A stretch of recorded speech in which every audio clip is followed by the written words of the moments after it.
ganito ang lalaki kapag mahal na mahal ka niya. So, ang topic natin for today, ito, tunay na pagmamahal ng lalaki. Ito, yung mga estilo ng lalaki kapag mahal na mahal ka niya. So, kung interesado kang malaman ang mga ito, panoorin ang video na ito. So, without further ado,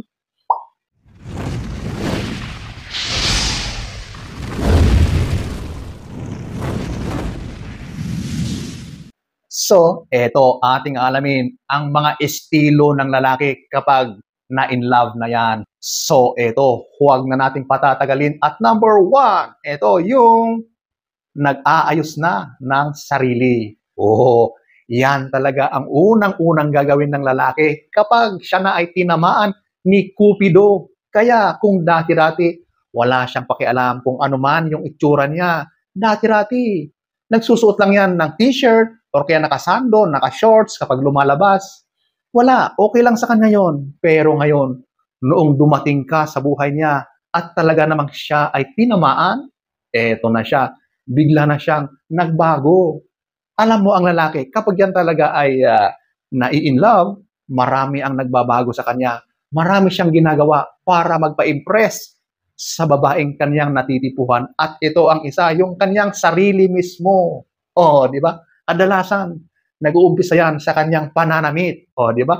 Yung itsura niya, nagpapagupit na siya, nag-a-upgrade na siya ng kanyang sarili, yung physical na kanyang itsura. Siyempre, parang naman kapag nakita mo siya, ay talagang may chances na magugustuhan mo rin siya, di ba? Kasi nga, yan ang isang paraan para magpa-impress, magpakitang gilas ang lalaki. Yan ang tinatawag na attraction, di ba? So, yan ang unang-unang ginagawa ng lalaki kapag siya ay nai-in love. Number 1. Number 2. Number 2, ito yung panahon sa'yo. Ano ba ito? So, ito yung time, di ba? Ito yung ginagawa ng lalaki kapag mahal na mahal ka niya. Talagang nag-i-spend siya ng panahon para sa iyo. Mahalaga yan sa lalaki. Kasi ang gusto ng lalaki kapag siya na ay may natipuhang babae, gusto ka na niya laging nakakausap. Gusto ka niya laging nakakasama. Yan talaga kapag na-in love ang isang lalaki. Kaya ang lalaking na-in love, gagawa at gagawa yan ng paraan para makasama ka lagi. Para may panahon na magkasama kayo, magkausap kayo, magbanding kayo. Kaya ang lalaki, kahit anuman ang kanyang ginagawa sa buhay, hindi pwedeng hindi ka makasama. Kaya hanggat maari, gagawa at gagawa yan ng paraan, di ba? Yung busy schedule niya, kahit ano pa man yung mga pinagkakaabalahan niya sa buhay, talagang may time pa rin yan para sa iyo. Gagawa at gagawa yan ng way para magkaroon ng panahon at para makasama ka lagi. Ganyan talaga kapag ang lalaki ay tinamaan na, di ba? Kaya kapag nakikita mo na ang lalaki na yan, ay talagang mapapansin mo na, wow, nag-i-spend siya ng oras. O, di ba? Diyan pa lang sa pag-i-spend ng oras sa'yo, it means a lot. May something in that is love. O, di ba? So, ayan po, ang number 2. Number 3, ito yung nagiging galante siya.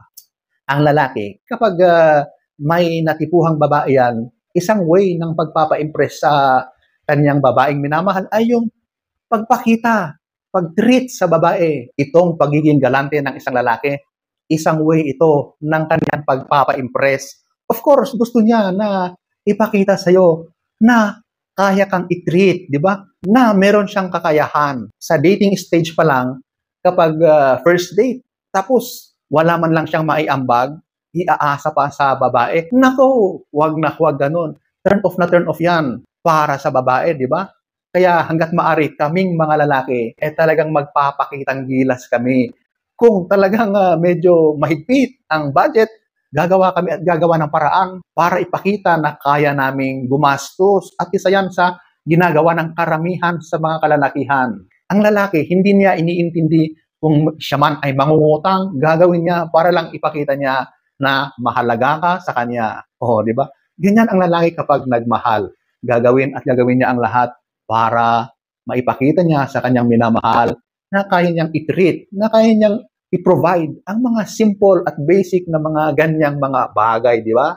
Kapag kayo ay nagde-date, kung ano man yung mga gastusin dyan, siya na ang nagiging bahala dyan. Oh, di ba? So, ayan po, ang number 3. Number 4, eto, gumagawa siya ng paraan. So, ang mga paraan na ito, maaring sa maraming bagay, di ba? Kung minsan, kapag kailangan mo siya, ay talagang pumupunta siya. Kahit may ginagawa siya, gagawa siya ng paraan para puntahan ka kapag kailangan mo siya. Kapag ikaw naman ay may mga pinagdadaanan or may mga suliranin ka sa buhay, gagawa at gagawa ulit yan ng paraan para matulungan ka. Talagang lahat ng paraan ay kaniyang gagawin para sa'yo. O, di ba? Ang sweet. Dumidiskarte siya para sa kanyang babaeng minamahal, gagawin niya ang lahat. O, ganun yun. So, ayan po. Ang number 4. Number 5. Eto, gusto niyang lagi kang masaya. O, ganun talaga.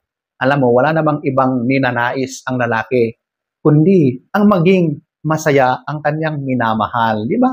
So, kapag nagkikita kayo, kapag nag-date kayong dalawa, wala siyang ginawa, kundi i-treat ka as a lady, as his beloved one. O, di ba? Ganun yun. Lahat ng ginagawa niya para sa'yo ay para sa iyong kasiyahan. Kasi kapag nakikita niya na may something sa'yo, or medyo malungkot ka, or may pinagdadaanan ka, nalulungkot na rin siya. Ayaw niya na makita ka sa ganyang mga sitwasyon. Kaya hanggat maari, andyan siya para maging happy ang moment ninyong dalawa. Ayaw niya na ikaw ay nalulungkot. Ayaw niya na ikaw ay nakakaranas ng mga kung ano-anong hindi maganda, mga problema na yan. Tutulungan ka para maayos ang mga ganyang mga suliranin. May ibang kalalakihan na hanggang sa umpisa lang sila magaling, di ba? Sa umpisa talagang masaya ang lahat. Pero habang tumatagal, nagbabago na sila. Hindi na sila tulad ng dati. Oh, pero hindi ko naman sinasabi na ang relasyon ay dapat laging masaya. Kasi talagang may mga panahon na talagang meron at meron pa rin kayong mga challenges or mga magiging problema. Pero ang mga yan ay dapat maayos pa rin, di ba? Pero ang lalaki na tunay na nagmamahal, hindi lang yan hanggang sa umpisa. Kahit matagal na kayo, talagang hindi nawawala yung times na gusto ng lalaki na iparamdam yung kanyang pagmamahal sa pamamagitan ng pagpapakita na gusto kanyang paligayahin o pasayahin sa kanyang mga maliliit na ginagawa, di ba? So, ganyan ang lalaki kapag nagmamahal. Gusto niya na lagi kang masaya. So, ayan po, ang number 5. Number 6, ito, yung proud siya sa'yo. Kapag mahal ka ng lalaki, hindi kanya ikakahiya, di ba?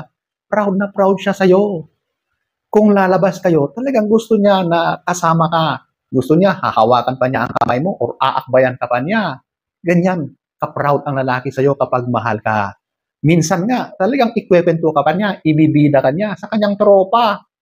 Ganun yun, oo. Kaya kapag nakikita mo na ang partner mo, karelasyon mo ay talaga namang ganyan ang ipinapakita sa'yo, mahal na mahal ka niyan, no, di ba? Magtaka ka kapag yung partner mo ay ayaw ka man lang niyang kasama pag may gala siya or kapag lumabas siya or kapag magkasama naman kayo ay parang umiiwas siya or lumalayo sa'yo or ayaw man lang niyang dumikit sa'yo. May something yan. Ganyan ang lalaki. Kapag nakita mo na very proud siya sa'yo, kahit saan man siya pumunta, sa kanyang mga ginagawa, ay ipinapakita niya na wow, talagang ikaw ang kanyang love of his life. O, di ba? Mahal na mahal ka niyan. So, ayan po, ang number 6. Number 7, ito. Hindi na kayang mawalay sa'yo. Oh, ganun talaga. Siguro naman lahat, di ba? Kapag mayroon na yang minamahal, ay gusto niya na kasama niya lagi. Kaya kapag magkahiwalay sila or hindi na sila magkasama, nagkakaroon na yan ng parang anxiety. Kaya ang ginagawa ng lalaki kapag ganyan is dinadaan niya sa messages, sa mga chat, sa mga text, or kaya tumatawag siya lagi or nag-a-update sa'yo. Ganun yun. So, sa mga ganyang pamamaraan, at least, nagkakaroon pa rin siya ng connection sa'yo, di ba? Kasi ayaw niya na mawalay sa'yo. Gusto niya lagi na kausap ka, hanggat maaari sana ay magkasama ulit kayo. O, di ba? So, ayan, ang mga pagbabago sa lalaki kapag nagmahal na siya ng tunay. O, di ba? Kasi yung ibang lalaki dyan, nakikipagrelasyon, pero may interest lang na hinahabol at hindi mo makikita yung mga ganyang mga bagay sa mga ganyang uri ng lalaki. Oo, di ba? So, ayan po, ang number 7. 2,000 years later. So, ayan po, ang mga pagpapakita ng lalaki na talagang mahal na mahal ka niya. Kung napapansin mo ito sa lalaki, sa manliligaw mo, or sa karelasyon mo, automatic na yan na mahal ka niya. So, sana ay nagustuhan nyo ang ating topic for today. Next story time. Don't forget to subscribe.